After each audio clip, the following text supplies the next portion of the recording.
ہر طرح کی معلومات کے لیے، ہر خاص و عام اور ضروری خبر کے لیے اس چینل کو سبسکرائب ضرور کریں۔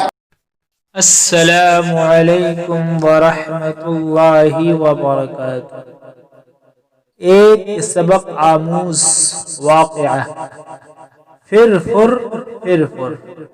ایک بادشاہ تھا، اس کو مذاق کرنے کی عادت تھی۔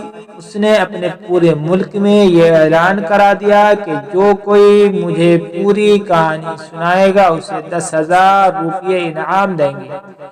یہ اعلان سن کر کہانیاں بنا کر انعام کے لالچ میں بادشاہ کے پاس پہنچنے لگے۔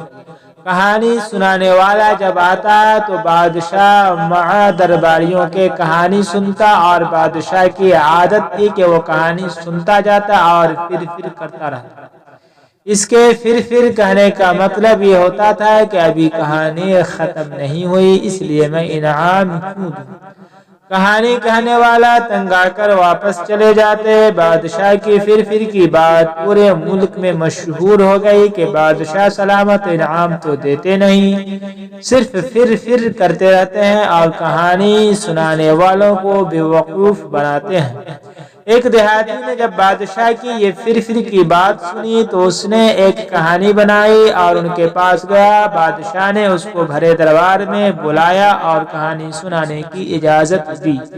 درباری بادشاہ کے اس پھر کے طرز عمل سے بہت خوش ہوتے تھے اور کہانی سنانے والوں کو بیوقوف بناتے تھے۔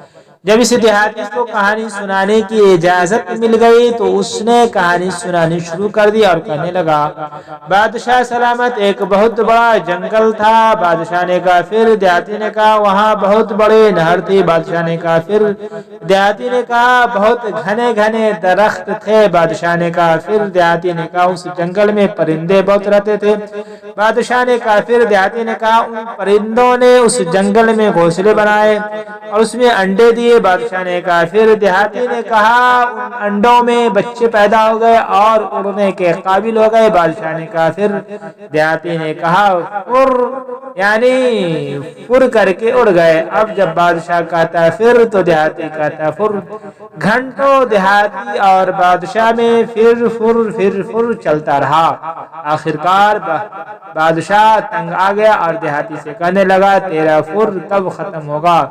دیہاتی نے جواب دیا کہ حضور آپ اپنا فر ختم کیجئے اور میرا انعام دیجئے تو میرا فر ختم ہو جائے گا، ورنہ ہفتوں فر کر کے پورے جنگل کے پرندوں کو اڑاتا رہوں گا۔ بادشاہ اپنے فر سے عاجز آ گیا اور مجبور ہو کر دیہاتی کو انعام دے دیا اور دونوں کے فر ختم ہو گئے۔ فائدہ: ہمارے آپسی جھگڑے اسی وقت ختم ہو سکتے ہیں۔ ہمارے آپسی جھگڑے اسی وقت ختم ہو سکتے ہیں جب ہم ضدی چھوڑ کر حق بات کو سچے دل سے قبول کر لیں، ورنہ پھر کی طرح آپسی رنجشیں اور قتل و قتال چلتے رہیں گے۔ خاندان کے خاندان تباہ و برباد ہو جائیں گے مگر جنگ ختم نہیں ہوگی۔ السلام علیکم ورحمۃ اللہ وبرکاتہ۔